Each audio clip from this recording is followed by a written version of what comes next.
Utaratibu wa gharama za uendeshaji ni kwamba ni kazi ya muungano.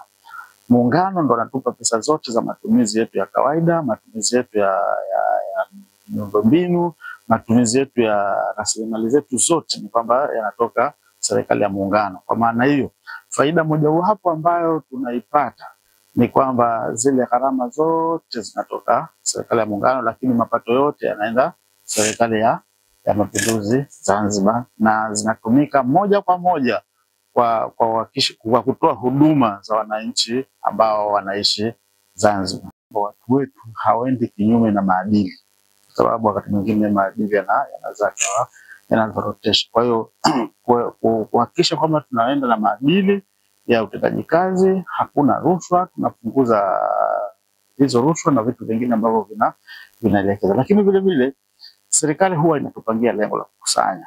Kwa hiyo kupanga lengo sahihi kwa mujibu wa mwenendo wa uchumi wa nchi, manake vile vile ni fakta moja ambayo inatuwezesha sisi kama sisi kuhakikisha kama tunavuka malengo. Kwa mitandao, kwa misingi ya kwamba tumefikia vipi wananchi wetu, ni kwamba tumefungua matawi yetu. Kwa mfano, tumegundua kwamba kaskazini kuna wafanya biashara wengi ambao wakiwa na rushwa zao au changamoto zao za kodi kuja huku ni mbali sana. Kwa hiyo tumefungua kaskazini ambako ni Kiwengwa, tumefungua ofisi yetu, lakini vile vile tumefungua kusini kwa maeneo ya Paje ili kuhakikisha kwamba tunarahisishia huduma walipa kodi wetu kama ambavyo maagizo ya viongozi wetu akiwemo Mheshimiwa Dr. Hussein Ali Mwinyi na Mama Samia, wote ni kwamba wametusaidia kwa hiyo maelekezo kama ni makocha. Kwa hiyo mtandao wetu tumepanua huduma kwa kupitia maeneo haya.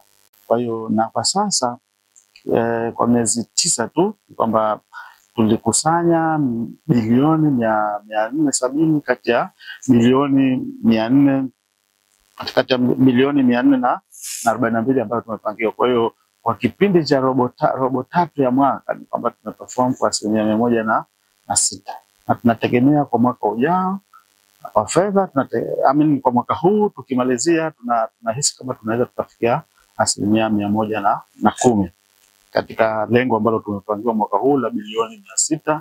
Kwa hiyo tunategemea kwamba tunaweza kupata bilioni 660.